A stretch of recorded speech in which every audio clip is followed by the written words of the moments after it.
Caroline Mercer adjusted her veil in the old Whitmore family mirror, noticing the empty chairs in the front row reserved for her parents and sister.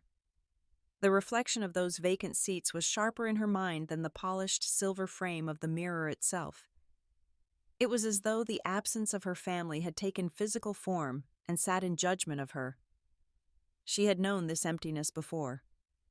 As a child, she often lingered at the foot of the staircase on Christmas morning, her small hands gripping the railing while she watched her younger sister Lillian twirl across the living room in brand-new ballet slippers.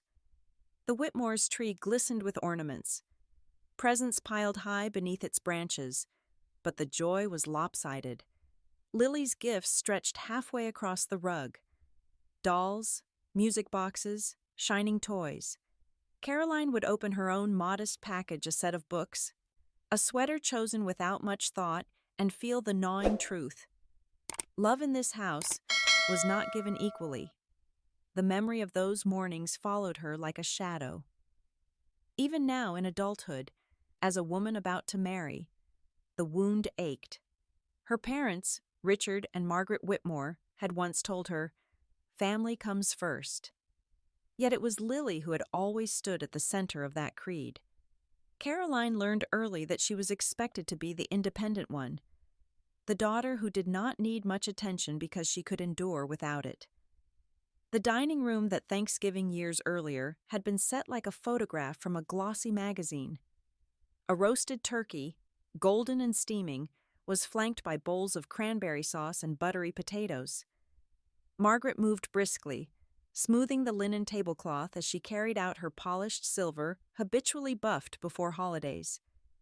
Richard sat at the head of the table, swirling brandy in his glass, the faint tick of the grandfather clock in the hall marking the silence between his words. Caroline, 16 at the time, had waited all evening for her chance. She had clutched the acceptance letter to the university's advanced science program like a secret treasure. At last, during a lull in the conversation, she spoke, her voice a little too eager. "I was accepted into the honors program," she said, laying the letter carefully on the table as though it might shatter. Richard glanced briefly at the envelope before turning back to Lily. Margaret smiled politely but without warmth. "That is nice, dear. Put it on the counter so your father can read it later. Now, Lily, tell us again about your audition." Lily's dimples deepened as she launched into a detailed story of her ballet rehearsal, her curls bouncing in the light. Richard's eyes shone with pride. Margaret's laughter rang out, and Caroline felt herself fade into the wallpaper. She sat stiffly, cutting into her turkey, waiting for the toast she imagined, the celebration that never came. A moment later, Richard raised his glass. "To Lily, our shining star. May this be the beginning of something great." The others echoed his cheer. Caroline pressed her lips together and lowered her gaze. The words she had longed to hear, "We are proud of you, Caroline," were never spoken. After dessert, while Margaret polished the silver forks and Lily entertained her parents with another recital in the living room, Caroline slipped away upstairs. The old mirror reflected a young girl holding back tears, whispering to herself words she had never dared say aloud. One day, they will regret choosing her over me. She had not known then what form that regret would take. But the promise had lodged in her heart like a seed. Years passed, but the hierarchy of love in the Whitmore family never changed. Caroline went to school events alone, achievements gathering dust in drawers while Lily's photographs filled the mantel. Richard often remarked that Caroline would manage fine on her own. Margaret justified every absence, every missed milestone, with a gentle dismissal. "You understand, don't you, dear?" Caroline understood too well. Understanding became a cage around her heart. On that Thanksgiving night, as she lay awake in her room, she could hear the muffled laughter of her family downstairs.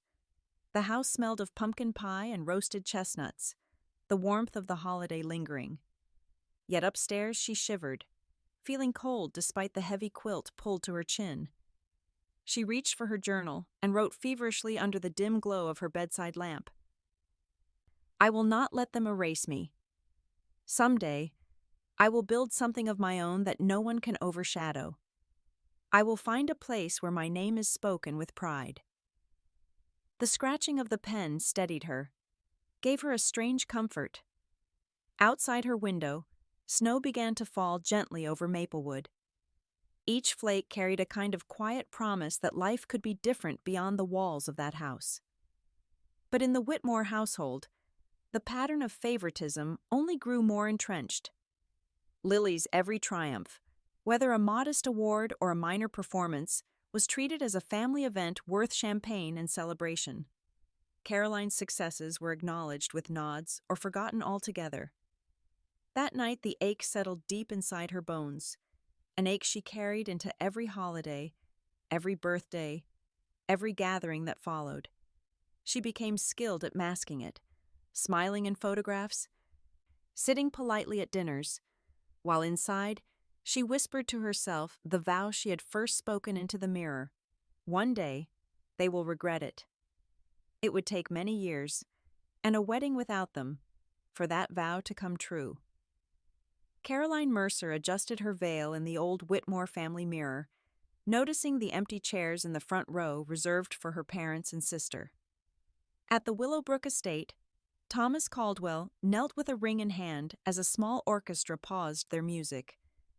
Caroline said yes, yet she felt dread in her chest. Her smile glowed beneath the string lights, her hands trembling as Thomas slipped the diamond onto her finger. But in the back of her mind came a sharp memory, the day her parents missed her high school graduation because Lily had a recital. The applause of her classmates had been hollow then, just as the cheering guests now seemed muffled by the fear that history would repeat itself. Caroline told herself she was safe this time. This was her moment, her future, her love story. Yet the vow she had whispered years ago, "One day, they will regret choosing her over me," stirred uneasily, as if warning her the battle was not over. Tonight was supposed to be a celebration of her joy, but she already sensed the shadows of her family pressing against the light. The banquet hall in Maplewood sparkled with golden chandeliers, the scent of roasted duck and apple-glazed ham drifting between clinking glasses. Musicians tuned their instruments, guests murmured congratulations, and waiters floated gracefully across the polished floor.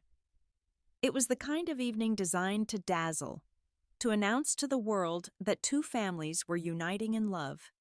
Caroline stood beside Thomas, holding his hand tightly, her heart warmed by the presence of Martha and Gregory Caldwell. They radiated a warmth she had rarely known from her own parents. Gregory clapped Thomas on the back with fatherly pride, and Martha enveloped Caroline in a soft hug, whispering, "You will never be alone in our family." Emily, Thomas's sister, squeezed Caroline's arm and laughed with genuine excitement. Then Richard and Margaret Whitmore arrived. Margaret's pearls gleamed, her hair sprayed into perfect shape, while Richard carried himself with stern dignity. They kissed Caroline's cheek mechanically, before turning all their attention to Lily, who had glided in moments later. Lillian Whitmore glowing, charming, adored. She was in her element, her golden curls catching the light as she spoke animatedly about her latest theater audition. Caroline introduced Thomas politely, her heart craving some sign of parental pride, some recognition of the man she had chosen. Richard's handshake was brief, Margaret's compliment forced. "Well, you seem very dependable." But within moments their eyes shifted back to Lily, their voices laced with admiration. During the toasts, Caroline stood beside Thomas, cheeks flushed with wine and joy. Gregory spoke first, his voice steady. "To my son and to the woman who brings out the best in him, may your love outshine every hardship." Guests clapped warmly, raising glasses high. Then Margaret cleared her throat, rising with a brittle smile. "Of course, we are happy for Caroline and Thomas," she said, her words careful, controlled. "But let us not forget Lily's big audition next week. We are all praying for her success." The room shifted. a ripple of awkward laughter covering the sting. Caroline's stomach clenched. Her engagement, her night, reduced once again to an afterthought beside her sister's performance. She forced a smile, swallowing her anger with the bitter taste of champagne. Later that night, when the guests had gone and the chandeliers dimmed, Caroline rested her head on Thomas's shoulder. His hand stroked hers gently. "Ignore them," he murmured, his voice a balm. "This night is ours. Nothing can change that." But when she slipped away to gather her coat, her phone vibrated. A message from Lily flashed across the screen. "Congrats, sis. Hope you enjoy being second place at your own wedding." The words pierced like glass. Caroline's fingers trembled as she tucked the phone away, her heart already heavy with the truth she feared. Her own sister would not allow her happiness to shine unchallenged. Caroline opened Instagram on her lunch break and nearly dropped her phone a smiling photo of Lily with a ring on her finger, captioned, "He asked. I said yes. Engagement party this Saturday." The screen seemed to blur before her eyes. She blinked rapidly, her pulse racing as if she had been struck. This had to be a mistake, a cruel coincidence, or a misunderstanding. But the caption was unmistakable, the comments flowing beneath it like a flood of knives. "Congratulations, Lily. So happy for you. The Whitmores must be overjoyed. Can't wait to celebrate with you." And then Margaret's unmistakable words, "So proud of our beautiful Lily. See you Saturday." Caroline set her untouched sandwich aside, the scent of turkey and mustard now sour in her throat. Her stomach twisted violently as the meaning settled in. Saturday. That Saturday. Her wedding day. Memories struck her like arrows. The way Lily had smirked after Caroline's engagement party toast, as if mocking the attention Caroline briefly received. The cold text that followed that night. "Hope you enjoy being second place at your own wedding." Now Caroline realized it had not been just spiteful words. It had been a threat. She left the office early, clutching her phone in clammy hands. Back in her apartment, Thomas found her pale and shaken, staring at the post on repeat. His jaw tightened as he read the caption, his kind eyes flashing with outrage. "She knew," he said quietly, dangerously calm. "She knew and she planned this." "I don't understand," Caroline whispered. "How could she choose my wedding day of all days?" Thomas took her shoulders firmly. "This isn't a mistake, Caroline. It's deliberate. She wants to take this from you." Tears burned her eyes, but she refused to let them fall. She dialed her mother's number with trembling fingers. Margaret answered briskly, her voice carrying the hum of excitement. "Mother," Caroline began, her tone brittle, "what is this about Lily's engagement party on Saturday?" "That is my wedding day." A pause, then Margaret's falsely confused tone. "Is it? Oh dear, I thought your ceremony was the following weekend."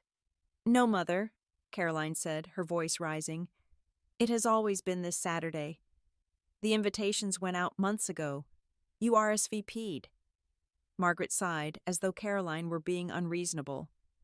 "Well, we have already paid deposits for Lily's party, and everyone has made arrangements. You know how important this is for her future." Caroline's throat tightened with fury. "This is my wedding, Mother. My one wedding. How could you even suggest, perhaps you could reschedule?" Margaret interrupted smoothly, as though shifting a dinner reservation. "You are young. Vendors can be flexible." Thomas shook his head in disbelief as Caroline clutched the phone tighter. "We have 60 guests coming. Contract signed. Everything arranged," Caroline said, her voice breaking. "Well," Margaret replied with a weary sigh, "we will try to figure something out. Maybe your father and I can attend part of your ceremony, then come back for Lily's celebration. We'll do our best to split our time." The call ended with Caroline's heart in shards. She pressed the phone to her chest, trembling, as Thomas pulled her into his arms. "Their choice is clear," he whispered, "but you must not let them take your day from you." Later that night, Caroline phoned Denise Harrington, her maid of honor, desperate for reassurance. Denise's voice was gentle but strained. "Of course I'll be there, Caroline. Don't worry." Yet beneath her words, Caroline heard something hollow, a hesitation she could not name. She lay awake long past midnight, staring at the ceiling, every creak of the old apartment building reminding her of childhood nights when she listened to laughter downstairs. Excluded from her own family. The ache returned, heavier than ever. By morning, she received a message that confirmed her worst fears. Lily, bold and cruel, had sent a text that read, "Don't worry, everyone important will be at my party. Maybe you should elope?" The words glowed on the screen like poison, sealing the truth. Her sister was not content to share the stage she intended to erase Caroline's moment entirely. The church bells of Willowbrook Estate ring, but the front pews reserved for the Whitmores sit empty, like tombstones of broken promises. Their hollow space draws her eye the way a bruise draws a fingertip. Caroline steadies her breath and smooths the silk at her waist, listening to the music float up from the chapel below. She can almost hear her mother's old refrain, how family should always come first, echoing against the stained glass. A principle now turning brittle in her hands. She has one task for this hour: marry the man who loves her completely, despite the ache that shadows the aisle. The bridal suite smells of hairspray and lilies. Light from a high, arched window lays soft gold on the floorboards, illuminating a clutter of pins and ribbon. Caroline stands with her back to the mirror, refusing to measure this day against the absences it contains. She closes her eyes for a heartbeat. "You are not alone," she tells the quiver in her chest. "You are walking toward the life you chose." A gentle knock taps at the door. "Caroline?" The voice is low, careful. Gregory Caldwell steps into the room, black tuxedo perfectly pressed, but his hands held awkwardly at his sides, as if unsure where to rest. Close up, his kindness is almost disarming, eyes damp, mouth unsteady, a father about to make an offer he hopes she will accept. "I do not want to intrude," he begins, clearing his throat. "Thomas mentioned that your father, that he might not be here. If it would help, if you would like." He swallows, the words catching. "I would be honored to walk you down the aisle." Caroline cannot speak at first. The relief rises like warm water, loosening something that has been clenched for years. She reaches for his forearm the way a daughter might, feeling the strength there, the quiet steadiness. "Yes," she says, and the word is a breath, a blessing. "Yes, please." Another knock. The door opens on a rush of cool air and the scent of coffee. "I brought fuel," Claire Matthews announces, bright and breathless, a cardboard tray balanced on one palm and a small makeup bag looped through the other. And a miracle concealer if tears happen, which they are absolutely allowed to do. Caroline laughs despite herself. "Claire, when did you—" "I heard there might be chaos," Claire says, already setting cups on a side table, "so I showed up to be the anti-chaos. Also, I am entirely qualified to pin veils under duress." She lifts the lace, studies the comb, and with deft fingers nests it into Caroline's hair. "See? Steady hands." In the mirror, the three of them make a tender tableau. The bride luminous and fragile, the man who will lend his arm for the walk, the friend who arrived with exactly what was needed: hot coffee, quick humor, useful grace. Caroline's throat tightens.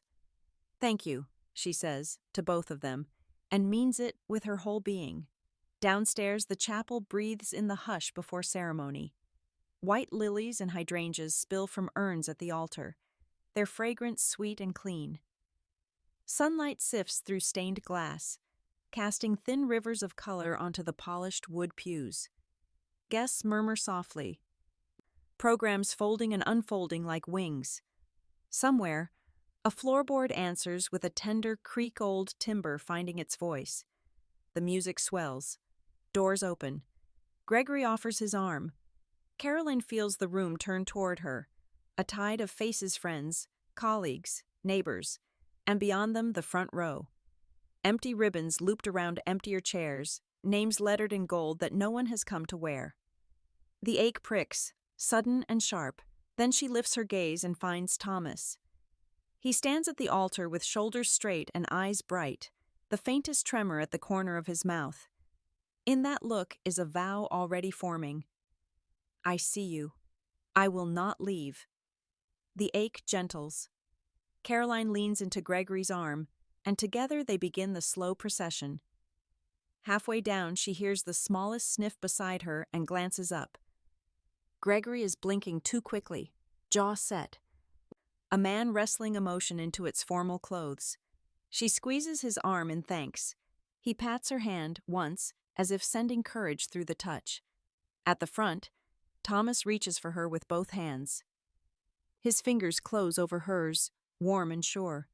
You are extraordinary, he whispers, barely moving his lips. You are home.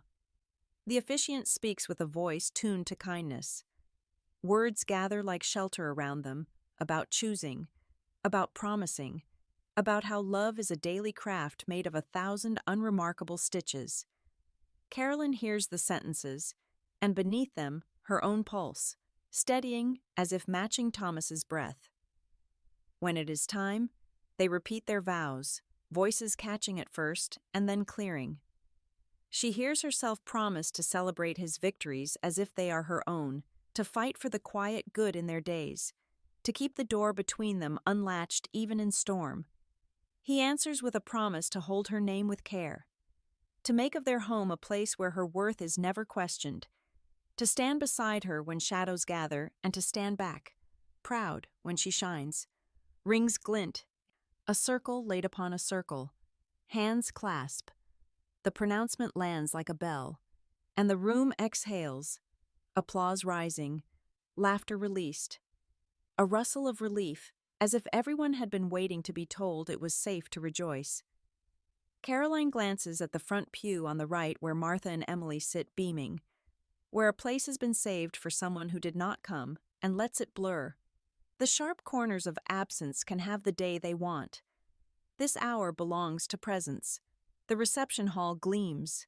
White cloth, glass catching light, low arrangements of hydrangea and lily echoing the altar. Thomas's cousins practice their formal smiles into the reflective window panes. An uncle repeats a well-polished joke. Children, hushed at the ceremony, regain their quick voices near the dance floor.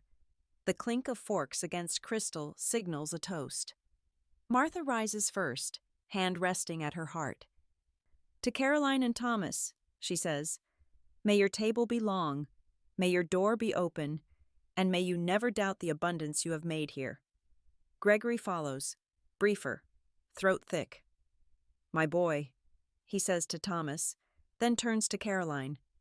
My daughter-in-law, you've both made me the luckiest man alive today. He clears his throat hard, sits to a ripple of affectionate laughter. Music slips into rhythm. Thomas draws Caroline onto the floor for their first dance. At last the singer croons, and they sway, not counting beats so much as listening to an older measure, the one stitched together by late-night conversations and shared grocery lists, by laughter in the kitchen and the silence that falls easy between two people who trust each other. Caroline rests her cheek against Thomas's shoulder and lets the room fall away. When the song softens to its last note, Gregory steps forward, a question in his eyes. Caroline nods. He takes her hand with delicate care, as if cradling something fragile, and they begin the father-daughter dance. He is a little off the rhythm, a little heavy in the step, but he is entirely present, and that alone undoes her.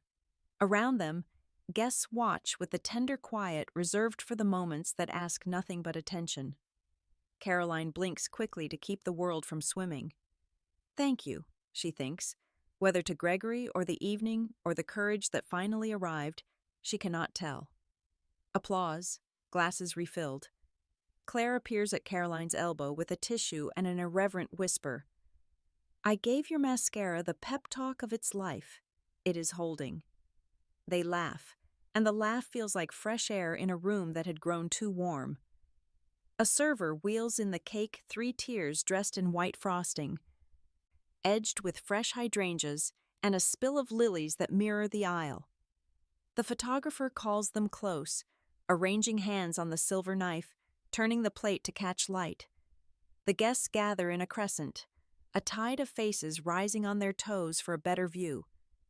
Caroline leans into Thomas, feels the steadiness of his arm around her waist, and thinks, "This is what remains. This is what will last." They cut the first slice together, the room blooming with cheers. For a moment the sound fills everything, the rafters, the corners, even the quiet place inside her where absence has nested for so long. She smiles up at Thomas. He grins back, boyish and relieved, frosting already a joke on his tongue. Then a tremor against her hip, the thrum of a phone alive in the hidden pocket of her dress. She startles, almost laughs at the absurdity of it. No emergency could belong to this room, to this hour, until she sees the screen flare. Her name reflected in glass, then a list that scrolls and scrolls, a number mounting like a drumbeat in her ears. She feels the air thin, the light tilt. As the wedding cake is cut, Caroline's phone buzzes with 36 missed calls and a message from Margaret. "We need to talk now." In the moonlit garden outside the reception, Caroline grips her phone as her mother's frantic voice spills through the line. "Lily lied to us about everything." The words strike harder than the chill in the night air. Lanterns sway overhead, their glow softened by the breeze, but Caroline barely sees them. She remembers the message from Lily days earlier, "Don't worry, everyone important will be at my party." She had thought it simple cruelty. Now she understands it was prophecy, sharpened into betrayal. The celebration hums behind her in the hall. Laughter spilling through open doors, music lilting with joy. Yet Caroline stands apart, her heart pounding in her throat. "What do you mean she lied?" she whispers, each syllable trembling. Her mother sobs, voice thin and cracking. "She told us you didn't want us there. She showed us messages, conversations that, oh, Caroline, we thought they were from you." Caroline closes her eyes, the weight pressing in from all sides. "Messages? She intercepted your invitations," Margaret rushes on. "Deleted your real voicemails when she had our phones. She told us you had changed the date, that you wanted privacy with Thomas's family. We believed her. We thought her voice falters. We thought you had rejected us." Richard's voice cuts in, heavy, measured, filled with shame. "We did not question it. We accepted her tears. We told ourselves we deserved it after the years we failed you, and we let her convince us." Caroline cannot breathe. The rage and grief blur together until the night itself seems to spin. "You believed I would erase you from my wedding without even calling me?" Her voice rises, brittle. "You chose her again. Even in your doubt, you chose her." There is silence. Only her mother's soft weeping and her father's uneven sigh. Finally, Margaret whispers, "Andrew confronted her tonight, during her party. He saw her gloating about stealing attention from you. He pressed her, and she broke down. She admitted everything. He ended it there, Caroline. He called off the engagement and left." Caroline sags onto the stone bench, its cold surface biting through her dress. Somewhere deep inside, an old wound splits open again, but this time the pain carries a new weight. Vindication. Her sister's empire of lies has crumbled. Yet the cost their own wedding without family cannot be undone. "I cannot forgive you tonight," Caroline says finally, voice shaking, steadied only by fury. "But you will look me in the eye before this day is over." Hours later, in a quiet meeting room at the hotel, the confrontation unfolds. The fluorescent lights cast no mercy, illuminating every crease in Richard's face, every tear streak across Margaret's. Thomas sits at Caroline's side, a silent shield. Richard speaks first. Words gravel in his throat. We failed you, Caroline. Tonight. For years before tonight. We believed her because deep down we knew we had neglected you. We thought your rejection was justice. We told ourselves you did not need us. We were wrong. Margaret clutches her pearls as if they can keep her steady. We have no excuse. You were our daughter, and we let another child convince us you didn't want us. We let our guilt blind us. Caroline's eyes burn, but her voice stays cold. And now I am supposed to be comforted by the fact you realized too late? That I stood alone today while you toasted Lily? No, Richard says, shaking his head fiercely. You are not supposed to be comforted. You are supposed to hear the truth. That we are ashamed. That we cannot undo what has been done. Only ask that you let us try to mend what remains. The air thickens. The silence stretched like glass. Caroline looks at her parents, smaller now, bent under the weight of their choices, and feels the years of neglect pressing against the present moment. She thinks of every empty seat at her graduations, every lukewarm nod at her achievements, every time Lily's triumph swallowed her own.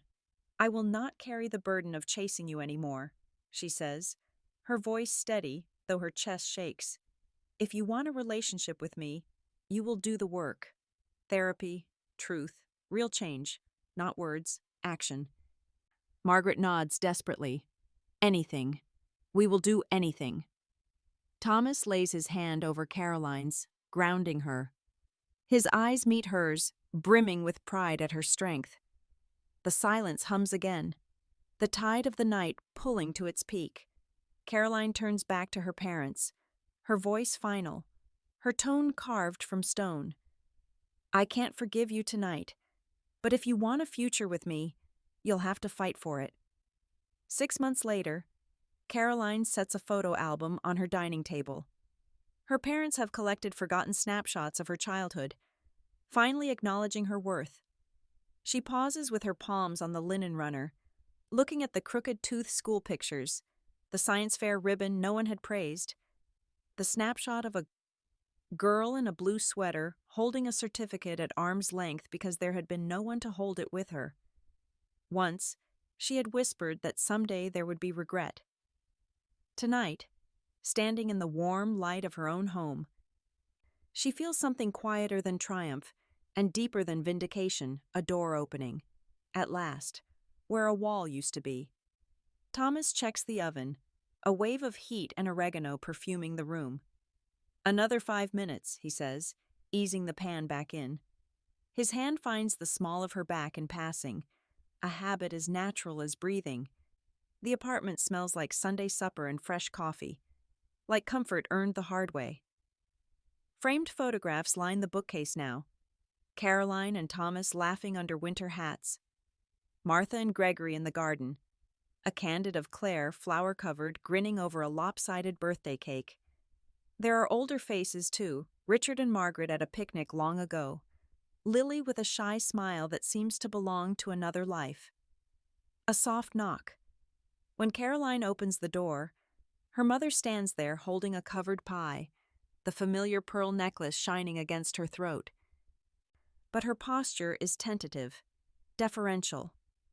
Richard hovers a half step behind, gripping a casserole as if it were ballast. We brought apple, Margaret says, voice trembling, and a salad. I remembered you like walnuts and cranberries. Come in, Caroline answers, and it is both permission and boundary. They move carefully around the entryway, as if entering a chapel. Richard's eyes fall to the photo album, and he stops, fingertips hovering over the page with the blue-sweatered girl. Your second-place medal in chemistry, he says, astonished that he remembers. You should have been in the stands that day. You should have, Caroline replies, and does not soften the truth. Still she gestures to the table. Dinner's nearly ready. Another knock brings Lily to the doorway, a simple cardigan crossing her chest like an apology. Her hair is pulled back without flourish. She carries no glittering announcements, only a paper bag with sparkling water. And Caroline notices with a flicker of surprise ginger tea. For nausea, Lily says, eyes down. If you still need it. Caroline thanks her. Lily glances up then, and her gaze does not skate across the room in search of a spotlight. It steadies on her sister's face, unsure but sincere. Behind her, Claire sweeps in with cloth napkins folded like little boats, cheeks pink from the walk, and Denise follows, hands twisting around a bouquet of grocery store daisies. I brought these, Denise says to Caroline, voice small. Not enough, but something. They're lovely, Caroline answers. Put them in water, please. The table fills with ordinary grace a bowl of olives, bread wrapped in a towel, candles in mismatched brass holders. They bow their heads while Thomas offers a short blessing, thanking God for the food and for the work of mending.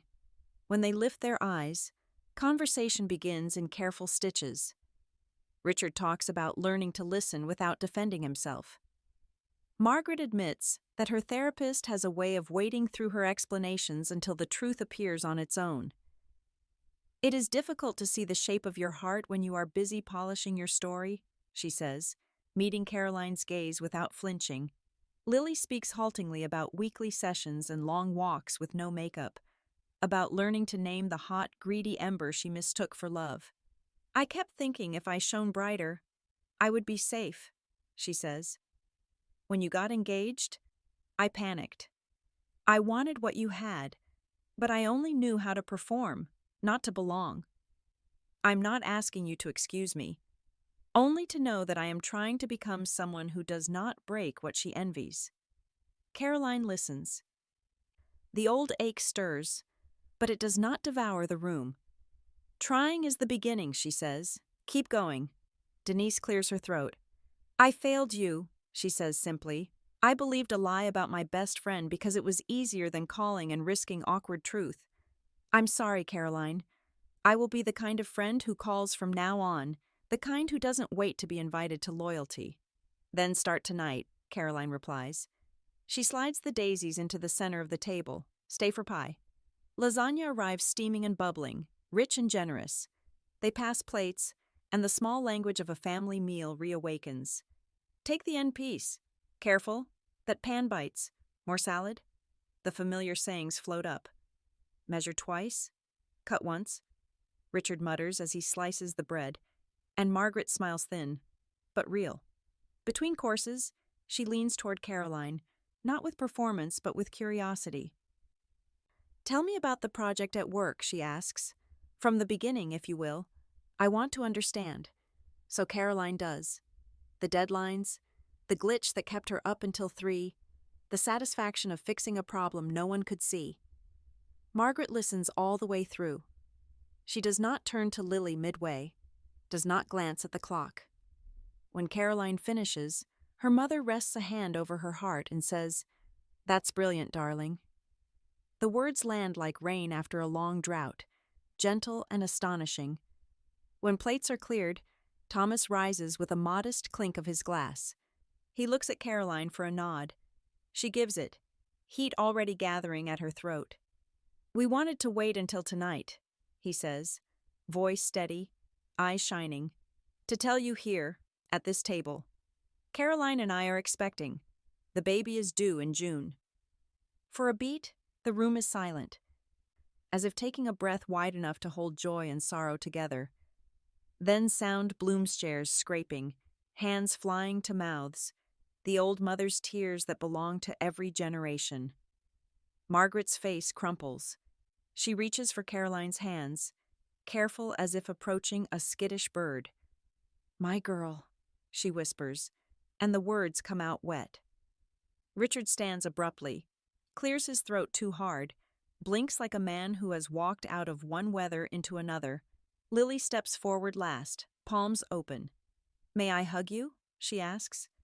When Caroline nods, Lily embraces her lightly, then steps back, gaze fixed on the small future forming beneath her sister's dress. You will be an incredible mother, she says, and for once there is no script in her voice. They eat apple pie warm from the oven. Crumbs gather, coffee steams, and laughter begins to find its old pathways. Claire tells the story of the day she first met Caroline in a dorm hallway. She lent me a stapler and half her backbone, and Gregory insists on doing the dishes despite protests, rolling up his sleeves like a declaration. Margaret asks if Caroline is sleeping, if the nausea is worse in the morning, if she would like the old rocking chair from the attic. Not to burden you with history, Margaret says, only if you would like it to be part of what comes next. Maybe, Caroline answers. We will choose carefully what we carry forward. Thomas slides into the chair beside her, his hand covering hers, then moving to the gentle curve at her middle. The room is a constellation of small mercies, faces turned toward her, not away. Questions asked to know, not to measure. The simple ceremony of clearing plates and refilling glasses. When Richard returns with a stack of clean dishes, he pauses by the album again and takes a breath that seems to reach his heels. I can't change the years I barely looked, he says. But I can keep looking now. Caroline rises, the scrape of her chair a soft punctuation, and stands where all of them can see her. The child she was flickers a moment in her posture, chin lifted. In rooms that did not see her, then yields to the woman she has become. There is something I need to say out loud, she begins, voice steady as a metronome. Our child will never wonder if they are loved. The cycle ends with me. Silence settles into the words as if they were a chair pulled out and offered. Then everything moves at once, Margaret's hand to her mouth, Richard's shoulders loosening, Thomas's fingers tightening around hers. The old clock on the bookcase ticks through the moment, marking it with the simplest measure of all, time passing and not being lost. Glasses are lifted. The room lifts with them. Candlelight trembles, throwing soft halos against the window panes. Caroline looks from face to face and understands that mending is less a single gesture than a practice. Set the table. Ask the question. Tell the truth. Pass the bread. Try again tomorrow. She breathes in the smell of cinnamon and coffee and the faint starch of clean napkins, and she thinks of a tiny heartbeat, steady and secret, already learning the sound of a house at peace.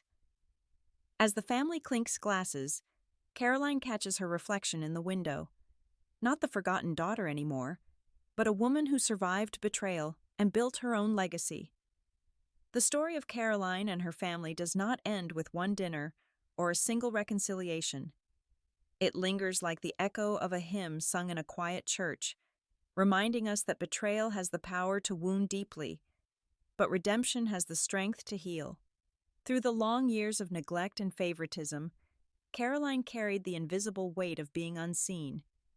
Yet when the truth was finally spoken aloud, she discovered that the strength to rebuild did not come from her parents' apologies, but from her own refusal to let the cycle continue.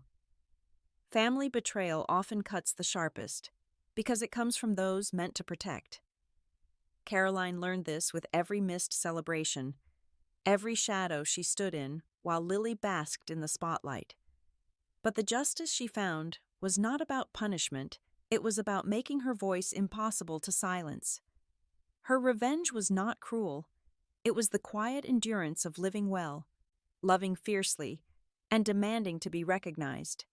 In those moments of confrontation, we saw how greed can consume siblings, how vanity can blind parents, and how silence can destroy trust.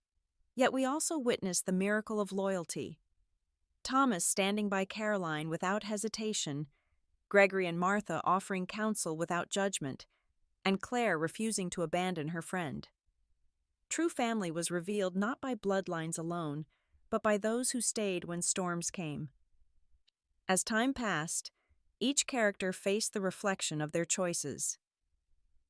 Margaret learned that motherhood is not measured in the glitter of one child's triumph, but in the steady warmth offered to all. Richard discovered that ignoring pain does not erase it, and that fatherhood demands more than financial provision, it requires presence. Lily saw that envy offers applause but no love, and Denise realized that friendship cannot exist without courage. Caroline, in her quiet triumph, proved that justice within family is not about tearing others down, but about standing unshakable in one's own worth. This conclusion leaves us with a truth older than any inheritance. Betrayal can fracture, but forgiveness, when chosen carefully, can restore. Justice does not always look like punishment in a courtroom. Sometimes it looks like setting a new table, raising a glass, and declaring that the cycle ends here. Redemption may not erase scars, but it teaches us that scars are proof of survival. Philosophy remains. The measure of family is not in who shares your name, but in who shares your burdens. And so, as we close this tale, let us remember that loyalty defines us more than wealth, that betrayal exposes character, that justice demands courage, and that true family is revealed when the lights dim and only the faithful remain at your side. If this story touched your heart, if you believe in the power of justice, loyalty, and redemption, then type number 1 in the comments.